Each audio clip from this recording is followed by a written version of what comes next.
aprendizagem é a modificação da experiência resultante do comportamento. Olá pessoal, vamos estudar o aprendizado da moral e da ética.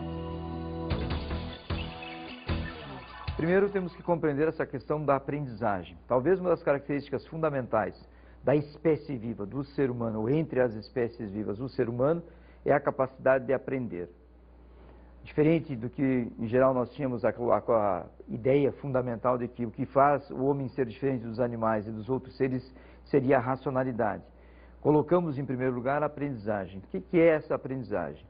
A aprendizagem, então, é essa capacidade que o ser humano tem, através dessa relação que ele tem com o meio, de perceber, sentir, através das suas terminações nervosas e através da audição e da visão, receber essa informação do meio, levar essa informação até o cérebro para que ele possa, então, compreender, perceber, sentir e, finalmente, levar a consciência e ter uma ideia, então, dar um nome, estabelecer uma relação ao objeto. Então, esse processo do aprender faz com que o ser humano, então, tenha esse diferencial. Já que a aprendizagem também não ocorre sozinha, a aprendizagem precisa do outro. Então, nós temos uma segunda característica importante do aprender. O aprender ocorre com a presença, com a necessidade do outro. Se a gente pensar, então, nas outras espécies, os animais, por exemplo, eles nascem de determinado tempo e já não precisam mais ter o acompanhamento. Quando se pensa no ser humano, nós temos que ter, ele necessita ao nascimento, o processo de aprendizagem, ele vai aprendendo aos poucos a sucção, o mamar, o se referir à identificação do pai, da mãe. Todo esse processo de aprender é contínuo, a gente chama de fluxo. Então, o ser humano está em constante fluxo de aprendizagem. E esse processo de estar em fluxo de aprendizagem, de ter interferência do externo, ter interferência do meio, faz com que essa característica seja fundamental para a sua adaptação na sociedade. Esse aprender também envolve aprender um conjunto de regras, ou seja, para que a gente possa viver em sociedade, nós temos que aprender, conhecer esse conjunto de regras que existem, conectar essas regras aos nossos desejos, ligar, então, essa minha necessidade de me transformar, de ser individualmente, de ter a minha personalidade e, ao mesmo tempo, de viver no coletivo. E, a partir daí, essas regras, então, observadas e compreendidas, eu posso começar a agir. Então, vem a minha ação na sociedade. Afinal de contas, nós também não somos, como se pensava antigamente, seres que simplesmente agíamos e reagíamos através da ação, da motivação, como se nós fôssemos uma máquina em que, a partir do estímulo, responderia daquela forma. Tugendhat usa uma expressão para isso, que ele diz que nós não somos de arame rígido, ou seja, nós não precisamos ser forjados, nós somos mais maleáveis, portanto, nós podemos aprender. Então, a característica fundamental desse processo do ser humano, para mim, então, é a capacidade de aprender continuamente. Quando lidamos, então, com a questão da moral e da ética, nesse sentido, nós queremos, então, dizer que os princípios morais e, portanto, a reflexão sobre esses princípios que vai gerar a ação ética, esse processo, então, é um processo de aprendizagem, ou seja, nós aprendemos, nós nos tornamos éticos, nos tornamos morais. Isso não vem pré-estabelecido. Como isso ocorre, então, se eu tenho algumas características dentro da sociedade, como parâmetro, por exemplo, nós temos na sociedade atualmente a ideia de que o ser humano deve agir pela racionalidade, pela razão, pelo que é correto, mas ao mesmo tempo nós temos o outro lado, que seria a emoção, a sensação, o sentimento. E nós sabemos então que esses dois elementos, os sentimentos, a razão e a emoção, todos eles fazem parte da minha personalidade. Então, como aprender a fragmentar, a separar, ou como na realidade nós temos que tentar articular, juntar. Esse então é o nosso objetivo nesse tópico, é examinar a questão dos opostos. Necessidade de articular os opostos. Então temos na realidade que trabalhar com esses horizontes, né? De um lado a razão, a racionalidade, do outro lado então a emoção e a sensação, e o terceiro elemento que vamos incluir agora, que é a questão da sociedade, ou seja, a questão do outro. A nossa racionalidade e a nossa emoção sempre está relacionado ao outro, ou seja, esse outro quem é? O próximo, o meu semelhante, que também convive dentro da comunidade e faz parte dessa sociedade. Então, quais são os opostos que nós temos hoje, dialeticamente, claro, na sociedade? Então, razão e emoção, a materialidade e a espiritualidade, o eu, o nós. Então, de um lado nós temos tudo que dá a ideia do coletivo e do social, do outro lado nós temos tudo aquela ideia que dá do indivíduo, do individualismo, do egocentrismo. Então, de um lado nós temos uma sociedade que vai tentar buscar o bem coletivo, a realização do homem como um ser completo, e do outro lado nós temos então a sociedade que estabelece, o que estimula que a pessoa deva disputar, individualista, competir para que ele obtenha o melhor para si. A alternativa que temos então seria a articulação desses opostos, então quebrar esse processo de oposição e reunir, juntar, fazer com que possa emergir dessa relação uma nova ideia de moral e uma nova ação prática ética. Portanto, então, chegamos ao próximo tópico em que nós temos que analisar as condições. Vejamos o comportamento humano aprendido. Compreendemos, então, que toda essa grande relação do ser humano com o meio faz da aprendizagem um dos elementos da sua sobrevivência. Eu vou dizer que é além de um instrumento fundamental, é a ferramenta da sua manutenção e permanência na sociedade, o aprender. Como esse conhecimento, esse comportamento é aprendido?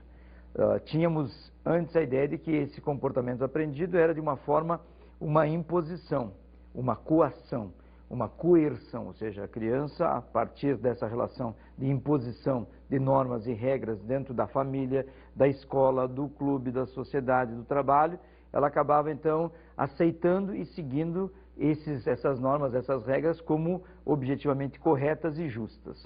Então, o aprender na sociedade não depende somente dessa questão da coação, ou seja, já mencionamos antes que não somos seres de ação e reação imediata ou modulada. Como se dá então? Quais são as condições, os elementos em que participam desse processo de aprender moral e eticamente? O comportamento social. O comportamento social, então, é um elemento inicial fundamental. O que é o comportamento social? Ou seja, aprendemos a agir dentro de um grupo social a partir da transformação do meu comportamento. E esse meu comportamento, ele não se dá de uma forma predeterminada, ele tem que ser apreendido. Para aprender esse comportamento social, eu tenho que viver com os outros em uma sociedade.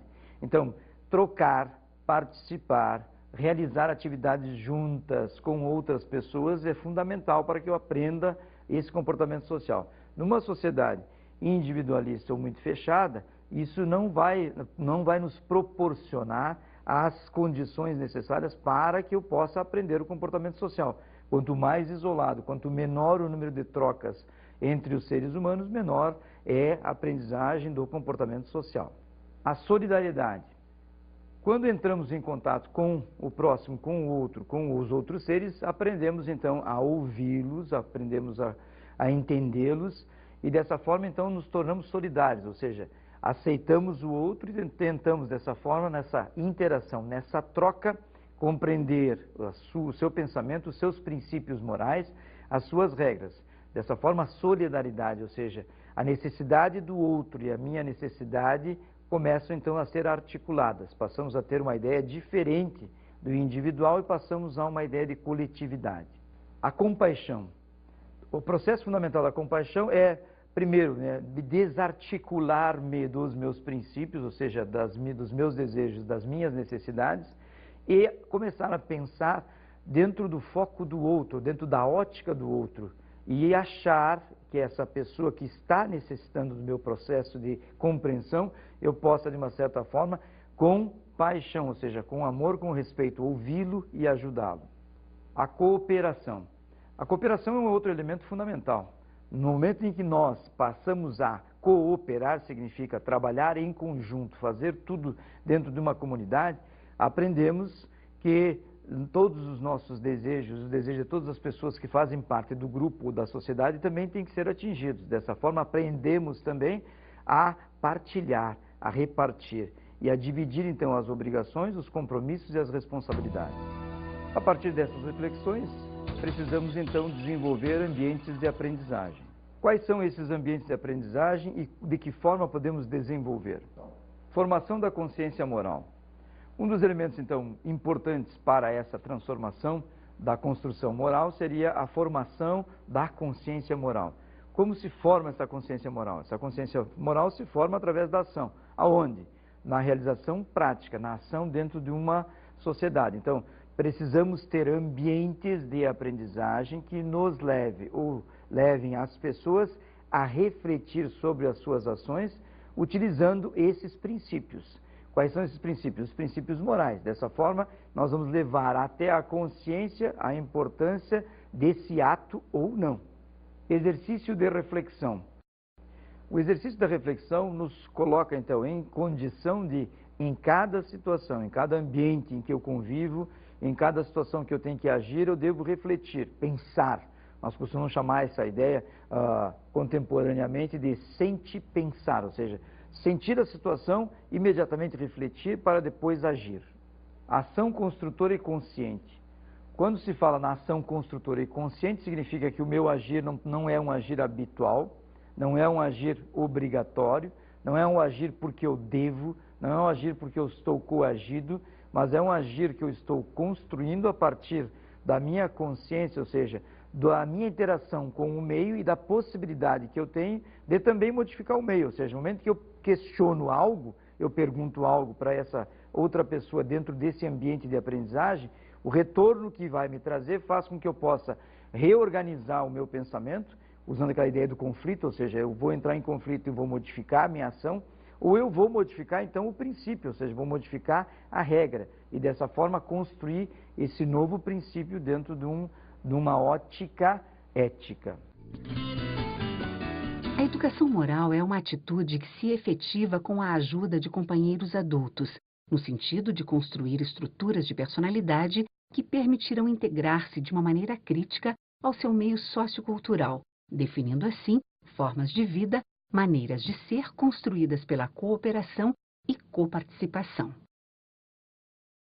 Esse texto, essa reflexão fecha adequadamente a nossa discussão até agora, ou seja, o processo de aprender exige o contato com outras pessoas, exige o contato com o adulto, exige o contato com aquela pessoa que tem mais experiência, exige aquela pessoa que tem conhecimento que possa me desorganizar, ou seja, possa causar um certo conflito para que eu possa então me remodelar.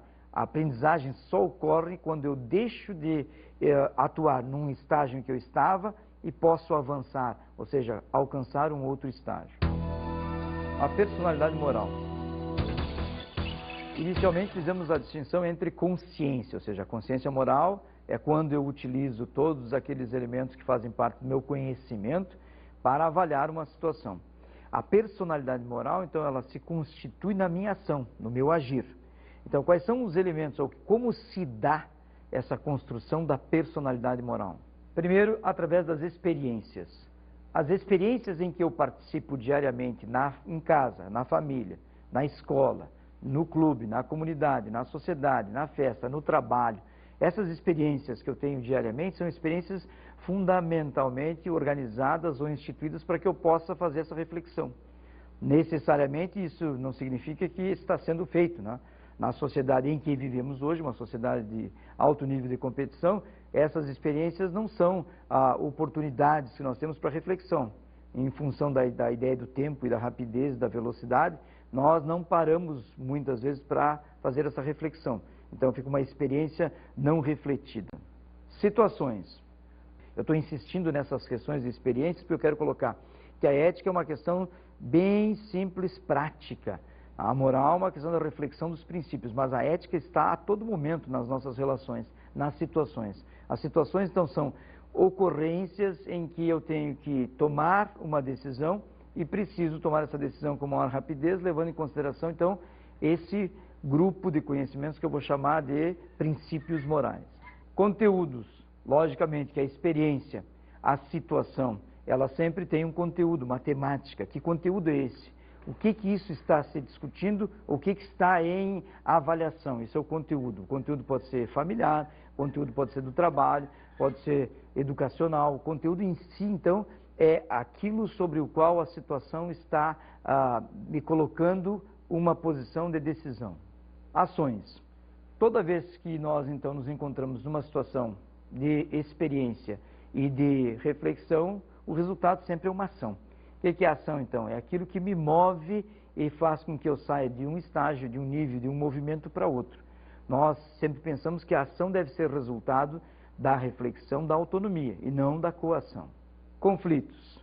Logicamente, temos que pensar a ideia de conflitos, não um conflito no sentido de violência, guerra, luta, mas o conflito no sentido de que aquele meu estágio, no meu pensamento, a minha construção, em determinados momentos, entra em oposição ou em controvérsia com um outro pensamento, com a outra ação. Nesse momento, a gente tem um conflito. Todo conflito é extremamente positivo para que a gente possa refletir e modificar. Contexto de ações morais. Os contextos de ações morais nos levam, então, a enfrentar e a conviver com as mais diferentes situações e ações durante o nosso dia, da nossa atividade, em todos os contextos, os formais e os informais que eu chamo.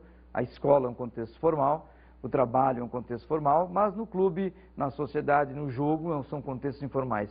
Esses contextos são contextos importantes em que eu não devo afastar a reflexão moral, ou seja, eu não devo afastar meu comportamento ético, eu devo tê-lo em todos os momentos. A família. A família é um dos contextos mais importantes e fundamentais, pois é nesse momento em que nós começamos a ter contato com as primeiras relações ou as primeiras situações de comum ou de coletividade ou de divisão ou de participação ou de conhecimento de regras. Então a família pode ser um ambiente em que pode me oportunizar um contexto de aprendizagem moral fundamental. A escola.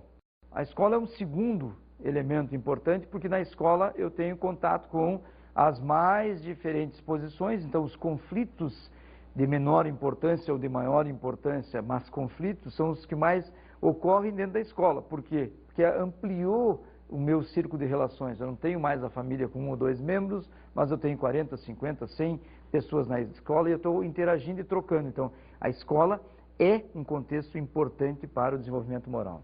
O trabalho.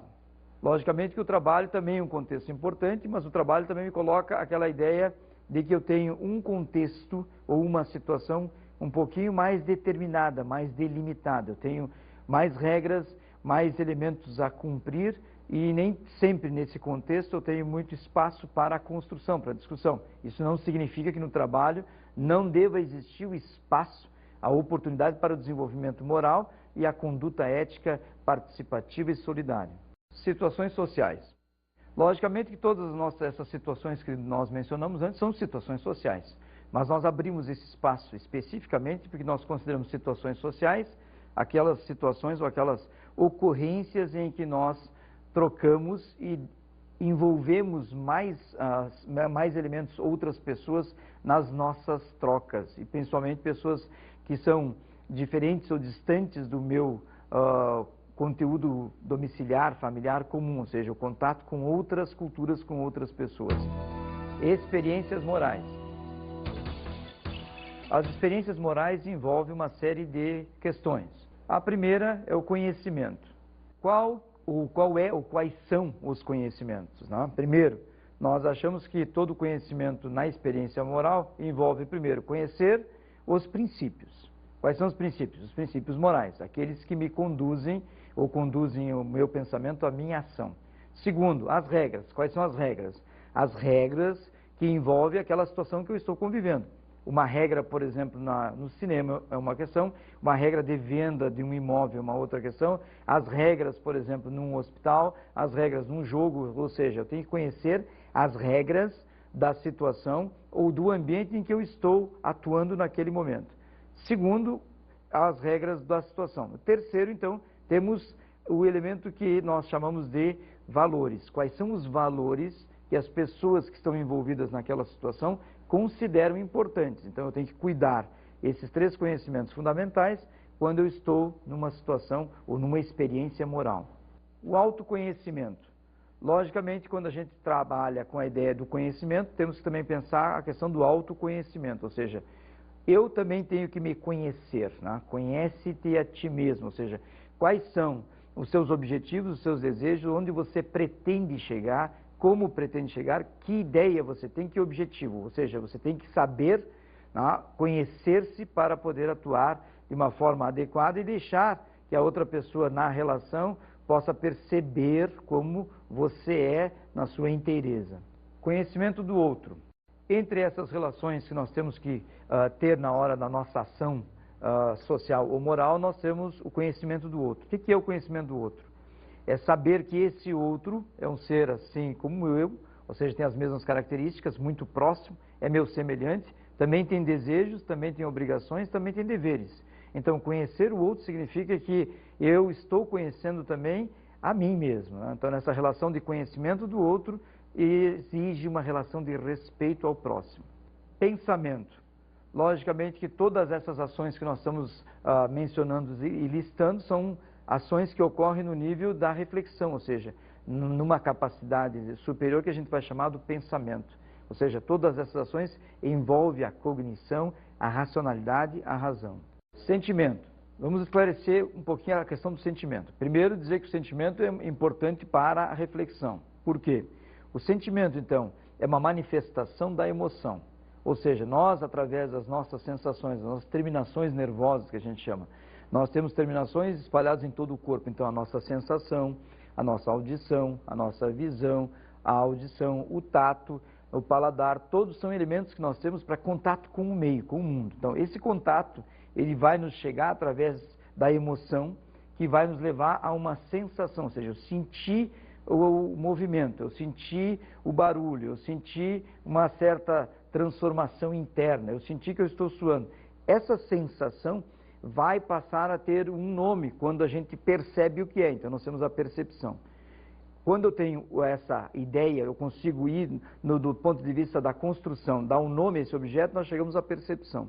Então o sentimento é um dos elementos fundamentais para que eu tenha a noção do que eu estou enfrentando em determinada situação. Então o sentimento é um elemento importante para que eu possa definir do ponto de vista da reflexão e do pensamento a situação e qual é a minha ação dentro desse contexto. Ação criativa. Quando falamos então em ação criativa, nós temos essa soma desses conhecimentos todos que nós discutimos até agora, e quando nós conseguimos então colocar isso em prática e gerar algo novo, algo não esperado, nós conseguimos chamar isso de ação criativa, ou seja, eu uso todo esse conhecimento, eu uso todo esse potencial, eu uso toda essa capacidade que eu tenho para que eu possa transformar as minhas relações, as situações, os conflitos em aprendizagem. A ação moral. Toda ação moral, então, vai envolver uma reflexão sobre os meus princípios e a minha prática, ou seja, aquilo que eu efetivamente faço. A gente diz que uma ação é moral quando ela está coerente com o meu princípio, a regra foi gerada a partir do princípio e a ação, então, passa a ser justa. Nós consideramos isso, então, uma ação moral. A consciência moral. Os conhecimentos, então, que nós discutimos, que são necessários para a construção da personalidade moral, nos leva, então, à ideia de que todas aquelas ações são ações de transcendência, de situações em que eu devo ter a ótica do outro, de ocupar o espaço do outro, de envolver a situação, de conhecer melhor o outro, ou seja, mudar de ponto de vista. E isso, então, nos leva à consciência moral. Aprendizagem coletiva. Toda a consciência moral, então, precisa ter esse espaço que a gente chama de universalidade, ou seja, ele tem que ser coletivo. O processo de consciência moral, para ser validado, ou seja, para que a sociedade possa aceitá-la, ela deve ser uma discussão do coletivo, ela deve fazer parte, todos os membros que participam dessa comunidade, dessa sociedade, desse grupo, no trabalho, na escola, na comunidade, no clube, aonde for, a ideia do coletivo é fundamental para uma consciência moral. Atividade cognitiva.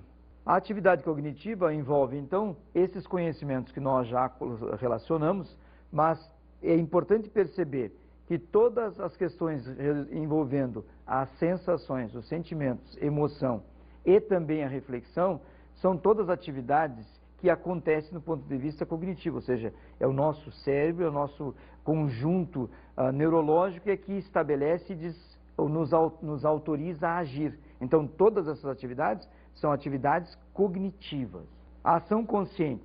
Precisamos pensar inicialmente que toda a ação deve ser consciente. O que é ação consciente? É aquela ação que leva em consideração os valores, os princípios, as regras, a cultura e o outro. Então, para que a ação seja consciente, ela tem que levar em consideração esses elementos que fazem parte da situação moral ou situação prática que estamos convivendo. Atividade emocional. Logicamente, como nós discutimos, toda atividade racional envolve também uma atividade emocional. Toda decisão, toda tomada de decisão, toda ação envolve aspectos cognitivos, ou seja, da racionalidade, mas também envolve aspectos emotivos ou emocionais, do desejo, da realização pessoal. Desejos e impulsos. Os seres humanos também se caracterizam por desejos e impulsos, que fazem parte também do universo emocional. Portanto, eles fazem parte da ação diária do sujeito. Significância. Toda essa relação que se estabelece entre moral, reflexão e ética tem que ter um significado, tem que ter um valor para a ação da pessoa. O estado de experiência ótima. Esse conceito nos leva então àquela ideia de que o estado de experiência ótima seria uma situação em que eu tenho uma sensação de bem-estar, de prazer, de trabalho bem feito, de ação concluída, e que toda essa minha ação, essa minha consciência está tranquila porque eu fiz da melhor forma possível, eu me envolvi, eu levei em consideração todos os meus princípios e eu agi pelo bem, eu agi pela realização não só minha, como do grupo a que eu pertenço. Essa é a ideia de um estado de realização ou de estado ótimo de atuação moral e ética. Educação como ação ética. Então, nessa ideia que nós desenvolvemos do estado ótimo, dessa experiência ótima, nos leva a compreender que a ação moral e o ato ético envolve um processo de educação. Já vínhamos examinando essa questão de que tornar-se moral, tornar-se ético, envolve o processo de aprender. Então, nesse momento, eu gostaria de trazer uma reflexão de Hannah Arendt, que ele coloca que o processo moral, o processo ético, o processo educativo de tornar-se moral, tornar-se ético, é um processo de natalidade. Ela diz que natalidade é o processo de nascimento novo, ou de uma nova inserção na sociedade. Ela enfatiza que quando nós nos educamos e nos inserimos no mercado de trabalho, nos inserimos no grupo, na sociedade, isso representa para nós um novo nascimento. E esse novo nascimento, ele acontece porque eu passo a participar e fazer parte da sociedade. Então eu passo a ter alguns conceitos morais e fundamentais e passo a exigir de mim mesmo, do próprio sujeito, uma ação ética adequada para que eu tenha uma sociedade justa e uma sociedade que seja boa para todos os seus componentes. Transformação na convivência. Esse processo, então, de inserção nessa nova sociedade que vai ser fora do âmbito familiar e da escola, nos dá, então, uma transformação. E essa transformação faz com que eu possa agir de forma diferenciada, transformando o meio e transformando a mim mesmo. Valores vivenciados. Toda essa transformação, então, depende da convivência, da experiência e dos valores que eu vou trocar e interagir nessas relações novas, nessa inserção nova minha na sociedade. Linguagem. Todos esses movimentos, todas essas nossas ações, essas nossas práticas, segundo Hannah Arendt, passa a existir por causa da linguagem, ou seja, a minha inserção acontece no momento em que eu começo a compreender e a minha ação se transforma a partir da linguagem.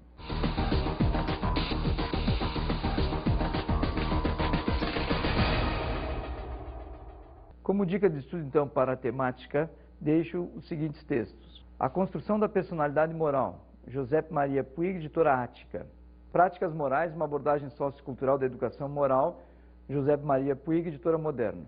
Esses textos não precisam ser lidos na integralidade. Nós temos, por exemplo, no primeiro, a construção da personalidade moral, um capítulo sobre a personalidade moral e como ela ocorre, como ela se dá dentro da sociedade. Então, esse capítulo é importante porque trabalha os conceitos que nós estudamos e, em alguns momentos, dá uma série de outros exemplos para ficar mais claro esses conceitos. O segundo texto, o texto das práticas morais, é extremamente importante porque ele trabalha num determinado capítulo quais são as práticas morais que nós nos envolvemos nas nossas relações diárias e de que forma essas relações e essas interações nos ajudam a nos formar ou nos construir personalidade moral e consciência moral.